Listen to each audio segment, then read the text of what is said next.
Hello সবাইকে, আসসালামু আলাইকুম। ওয়েলকাম করছি আমার ব্লগ পেজ শেজাস লাইফস্টাইলে। আশা করি সবাই অনেক ভালো আছেন, আমিও আলহামদুলিল্লাহ অনেক ভালো আছি। তো আজকের ভিডিওতে আমি শেয়ার করব কিভাবে আমার আম্মু তালের পিঠা বানায়, তালের পিঠা বানানোর ছোট্ট একটা রেসিপি ভিডিও। তো এখানে আম্মু একটা বড় পাত্রে চালের গুঁড়ো আর তাল মিক্স করে একসাথে ব্লেন্ড করে নিয়েছিল। এটার থিকনেসটা অনেকটা দেখতে এরকম হবে, আমি যেটা দেখাচ্ছিলাম ভিডিওতে। তারপর এখানে আম্মু মিক্স করে দিচ্ছিল সুজি আর চিনি। চিনিটা আপনাদের পরিমাণ মতোই আপনারা দিতে পারবেন। এরপর আম্মু এখানে অ্যাড করে দিল দুটো ডিম। ডিমটা এখানে অপশনাল, আপনারা চাইলে বাদও দিতে পারেন বা অ্যাড করতে পারেন।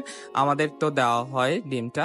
তারপর ডিমটা দেওয়ার পরে আম্মু এই মিশ্রণটা খুব সুন্দর করে মিক্স করে নিচ্ছিল। এখানে মিক্সিংটা আসলে জরুরি। মিক্সিংটা যত সুন্দর হবে পিঠাটা দেখতেও ততটা সুন্দর হবে।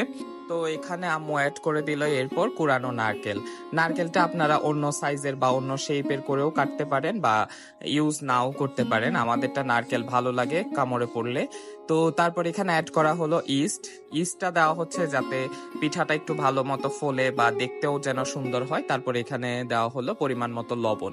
এখানে অনেকগুলো পিঠার আসলে মিশ্রণ তৈরি করা হচ্ছিল অনেক বড় একটা পাত্রে, তাই লবণটা পরিমাপ করেই আসলে দেওয়া হচ্ছিল। তো মিশ্রণটা যেহেতু একটু সাদা সাদা লাগছিল দেখতে, তাই এখানে আরো বেশ কিছুটা পরিমাণ তালের রস অ্যাড করা হলো যাতে মিশ্রণটা দেখতে একটু খুব সুন্দর লাগে আর কি। তালের রসটা দেখতে যতটা সুন্দর, মিশ্রণটাও যাতে ততটাই সুন্দর লাগে, সেজন্য এখানে আরো কিছুটা পরিমাণ তালের রস মিক্স করে রাখা হলো। তো ভালো করে মিক্সিংটা শেষ হওয়ার পরে এটা আসলে রেখে দেওয়া হবে ওভারনাইট রাখার ফলে এটা যেহেতু একটু রেস্ট পাবে, রেস্ট পাওয়ার ফলে পিঠাটা দেখতেও ততটাই সুন্দর হবে। তো আম্মু সকালবেলা এটা বানানোর জন্য নিচ্ছিল।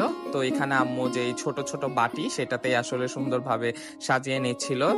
তারপর উপর থেকে একটু গার্নিশ করার জন্য নারকেল কুচি ছড়িয়ে নিচ্ছিল। তারপরে এটাকে স্টিমে বসানো হলো। স্টিমে আসলে 10 থেকে 15 মিনিটের মধ্যে স্টিমটা হয়ে যায় খুব সুন্দরভাবে। তো এর মাঝখানে আপনারা চাইলে কোনো একটা কাঠি বা কোনো কিছুর সাহায্যে দেখতে পারেন ভেতরটা কি আসলে পুরোপুরিভাবে ডান হয়েছে কিনা। তো আম্মু এখানে ছুরি ব্যবহার করছিল দেখার জন্য। তো আম্মু দেখলো যে না, পুরোপুরিভাবে কমপ্লিটলি ডান। তো এখন আম্মু পিঠাগুলোকে ছাড়িয়ে একটা সুন্দর প্লেটের মধ্যে সুন্দরভাবে এগুলোকে সার্ভ করছিল। তো এই তো তৈরি হয়ে গেল আমার আম্মুর হাতে তালের পিঠা সুন্দরভাবে। আপনারা কে কে তালের পিঠা এই সিজনে খেয়েছেন অবশ্যই আমাকে কমেন্ট করে জানাতে ভুলবেন না। সবাই ভালো থাকবেন, দেখা হবে অন্য একটা ভিডিও।